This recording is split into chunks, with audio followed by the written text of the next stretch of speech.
Hello, my name is Casey Hirsch. I'm a licensed clinical social worker, author, and founder of LightYourSparkle.life. I'm very excited today to be spending some time with Mary Sise. For over 2 decades, Mary has been a leading voice in advancing the field of energy psychology. In addition to being traditionally trained as a licensed clinical social worker, Mary integrates energy psychology methods into her practice and has trained hundreds of clinicians in these methods. She's earned her diploma in comprehensive energy psychology. Mary has pioneered methodologies and techniques while also advocating for expanding clinical understanding about the integral interrelationship of the mind, body, and spirit in the healing paradigm. She presents at conferences and develops training and coursework, especially in the areas of releasing negative beliefs, healing trauma and dissociation, and the role and responsibilities of the healer. Mary is past president of the Association for Comprehensive Energy Psychology, the international professional organization dedicated to training, research, and humanitarian work. In 2007, Mary co-authored the book, The Energy of Belief, Psychology's Power Tools to Focus Intention and Release Blocking Beliefs. This is a self-help book for the general public to learn how to use energy psychology methods of touch and breath, TAB. In 2020, to serve during the pandemic, Mary created a program called Tapping the Panic Out of Pandemic. This is simple and user-friendly, comes as an ebook, and demystifies tapping and the brain. It's now available on Kindle. In addition, Mary has been offering free Tapping Tuesdays, another program to help those impacted by COVID-19 quickly learn how to calm down their survival brain, tap into their intuition, and fearlessly navigate these uncertain times. Mary maintains a practice in Albany, New York, and I'm very excited to speak with her today and talk about energy psychology. Hello, Mary. Hi, Casey. Thank you for having me. It's my joy to be here with everyone. Thanks for being here. You know, this platform that you have about the integration of the mind, the body, with energy, psychology, and all of these different modalities that you incorporate into your clinical work.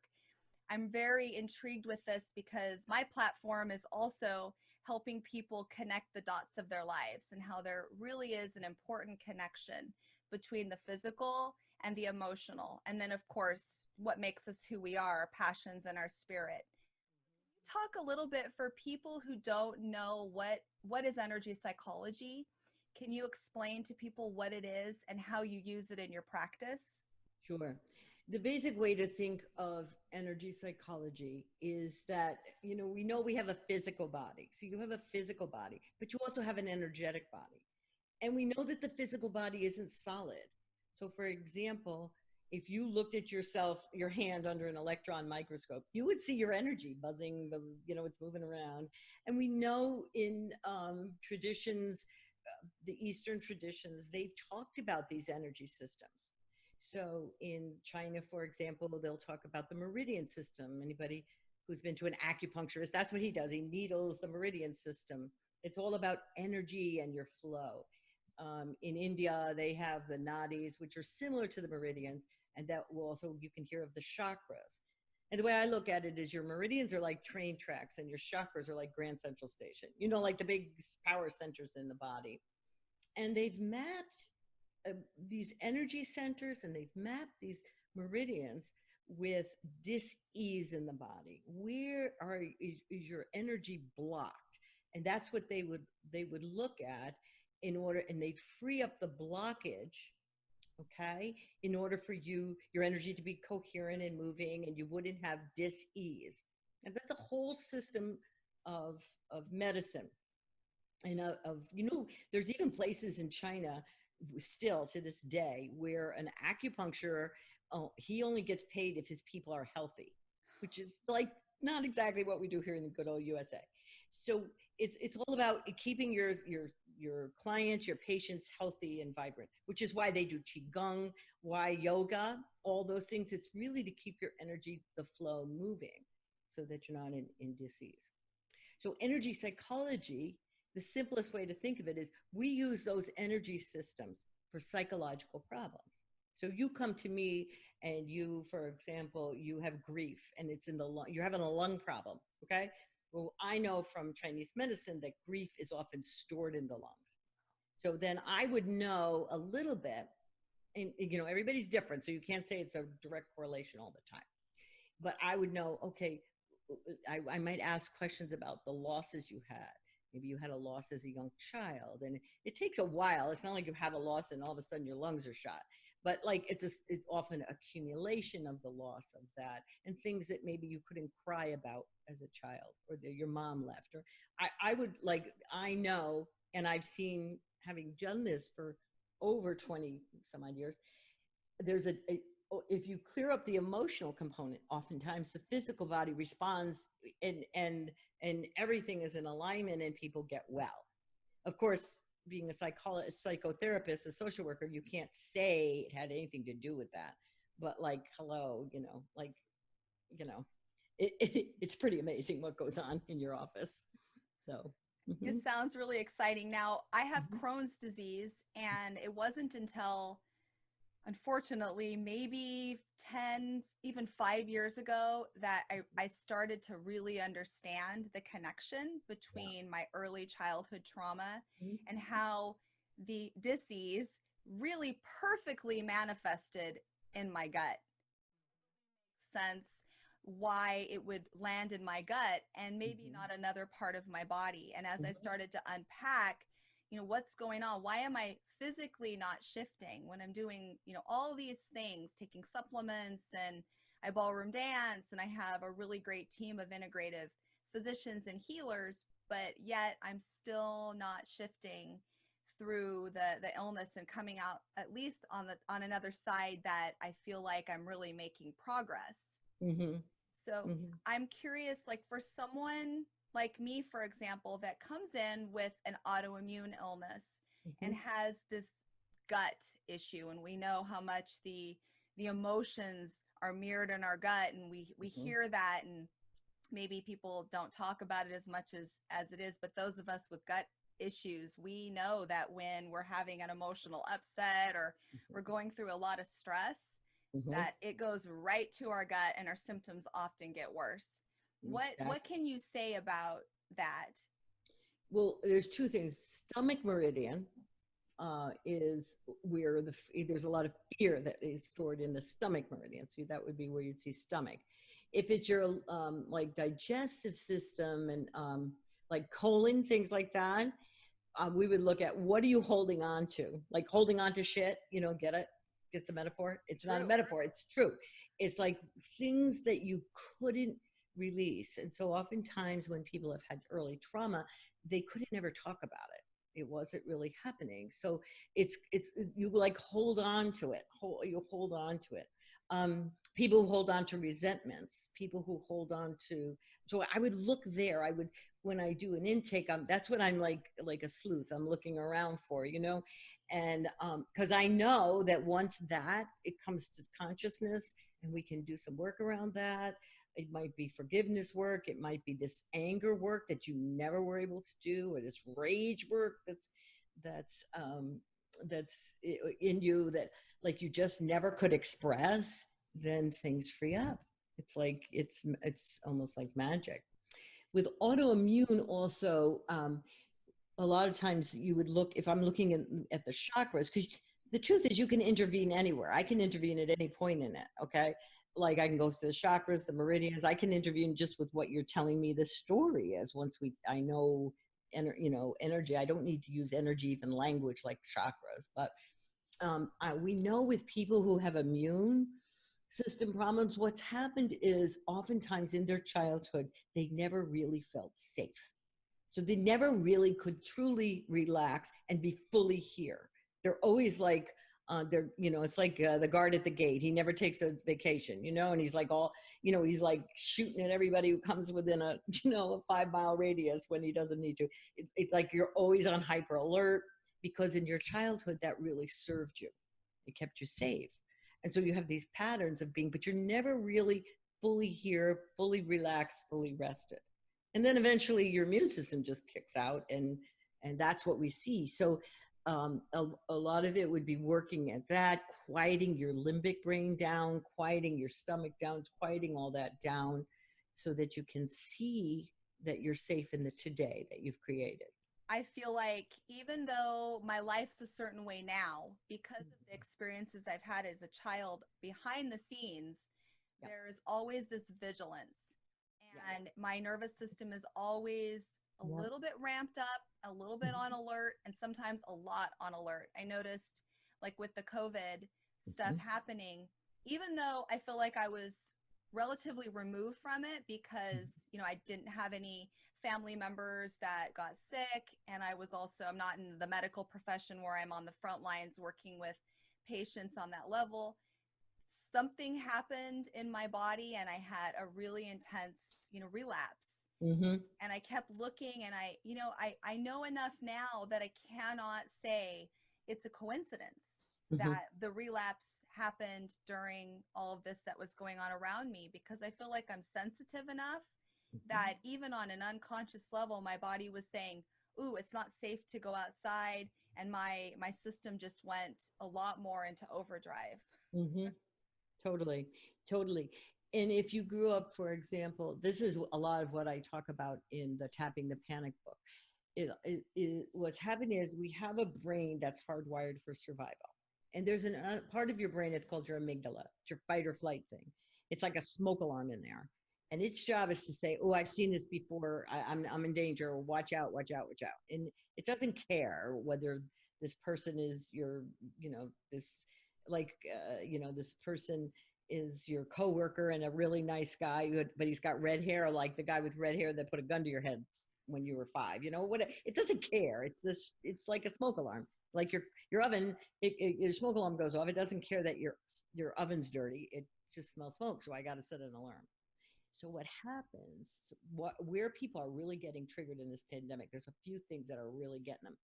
If you grew up in a household that was unpredictable, then forget it. You are so triggered in this pandemic. You just can't settle down because your amygdala is firing. The louder it's the alarm goes, the less of your brain is online. The top part of your brain, your neocortex.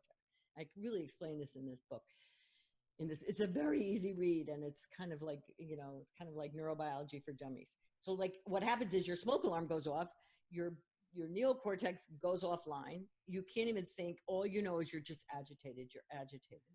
Or so anything unpredictable that would get you, and anything like if you for some people they grew up without money as children, so this money thing, everybody's triggered about money. Maybe you didn't have food as a kid, so the money, somebody's going to take my money, that's going. Death, dying, injury, being sick.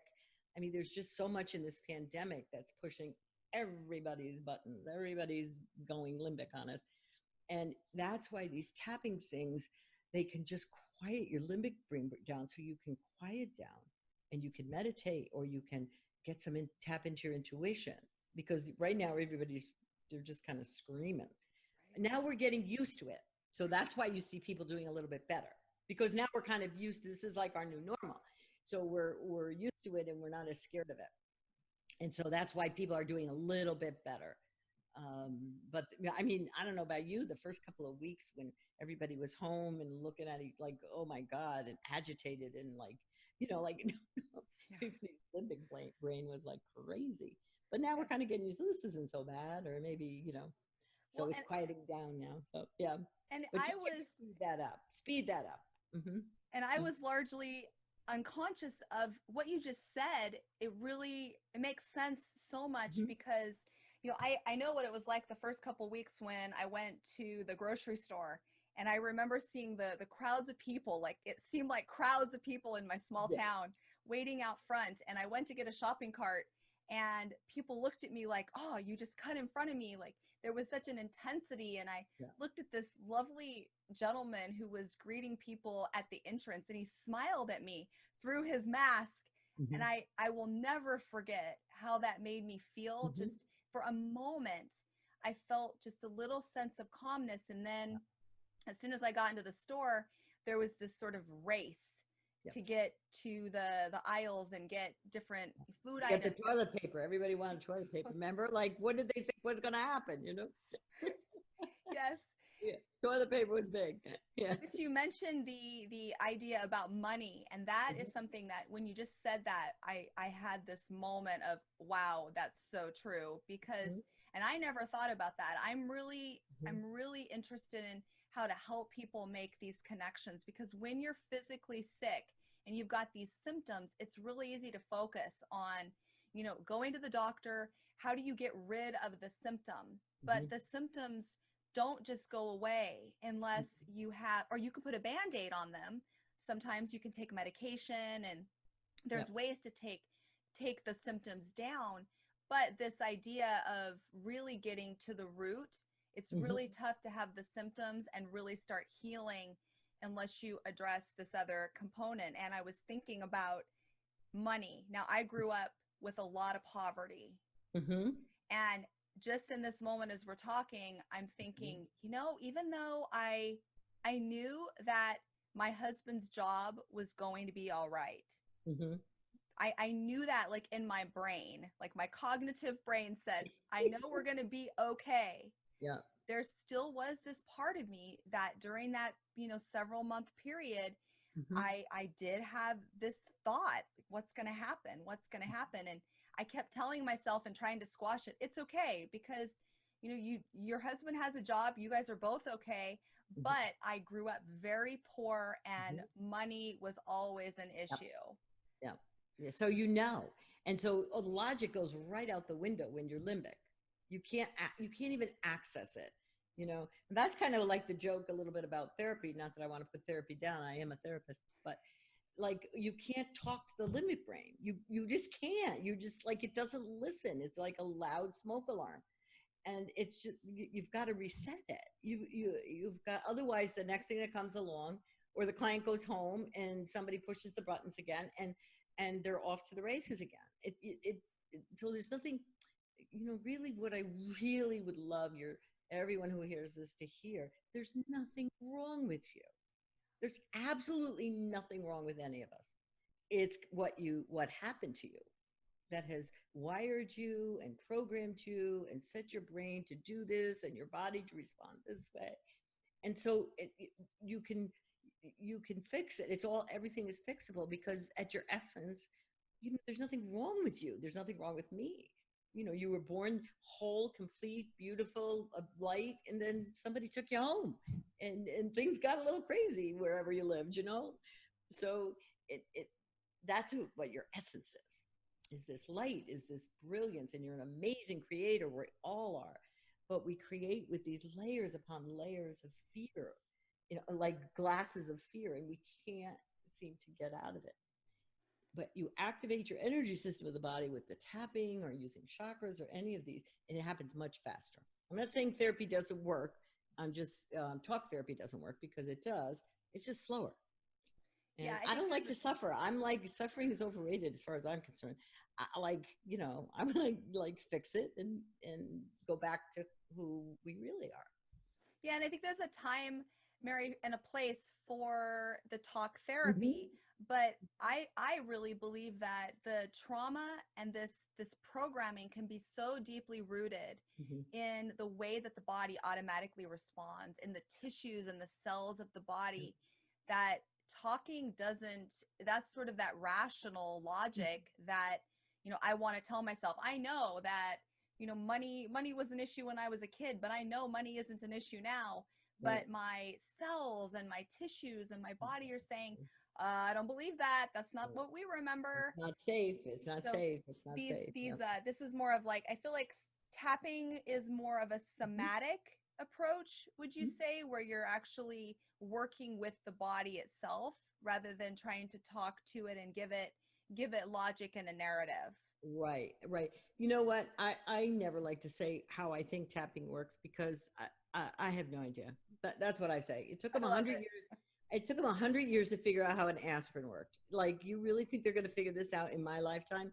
So they have a lot of theories and a lot of this and a lot of that. I don't know. I just know it works, and people get their lives back, That's and they're not beautiful. traumatized over and over again, or they're not doing the same things that don't work for them, or ruin their relationships, or they can't sleep, or they're, this is why I'm drinking, or why, my addictions, or this. they get their lives back. So who knows how it works. I just know that it works. That's the way and I have years and years, and I've seen miracles, seeming miracles. It's just we don't know how it works. I love that attitude because there's a nice place to land when you can Mhm, surrender mhm. to knowing what, knowing that you're better or something feels right and just being Mhm. okay with that. Yeah. I feel like Yeah. energy approaches, I've tried many of them in my life and have had a lot of really amazing results from them, and that feeling of just, okay, I feel better, and I don't have to know why. I just know that it works, and that belief, that intuition and that belief that can just Mhm. guide you to allow you to continue doing what you know is helping, despite maybe what research does or doesn't say, or what Yeah. conventional systems may or may not say. It doesn't matter if it works for you, Mhm. it works. And it's also really empowering to know Mhm. that we can change, like you're saying here, Yeah. we through tapping and Yeah. the work that you're doing, we can Mhm. change the way that we're programmed. So we may be used to living a certain way and maybe having that constant anxiety or that feeling like you're in a funk and you just can't get out of it, and that Yeah. can become a normal because we adapt. But you don't have to stay that way. There are ways to reprogram your mind and your body, and we're powerful that way, and that's empowering to Mhm. know that we Yeah. can do this. Hmm. Yeah. We're So, really powerful beings. We are powerful beyond our wildest dreams. We're just making a mess. That's all. Like we're just creating like from like our fear and our this and our that and our separation, and we're really making a big mess down here. But once you free yourself up from all that, it's really easy to create. Really, we already are creating. Like we're creating all the time, whether you're aware of it or not. So be aware of it. Every word, every thought, everything creates. Hmm. well, Mary, it has been so fun. I could spend so much more time with you. It's been an awesome Mm. time to just, talk to you about these things. And for people who are eager to learn more, maybe participate in some of your trainings, where Hmm. can they go find more about your work? I'm right on my website, Mary Sise, Sise. It's easy, marysise.com. So all the information's there. There's things they can free download things and charts and things they can get from there. Free tapping Tuesdays, at least for a while. We're going to continue to do that while this COVID thing is hanging out, and we're having fun with it. So, um, yeah. So, and anyone's a therapist, come and train, be supervised, whatever we can do to serve you. That's my joy. Mhm. Yes. Great. Thank you Thank you. so It's much. great to be here. Thank you so much.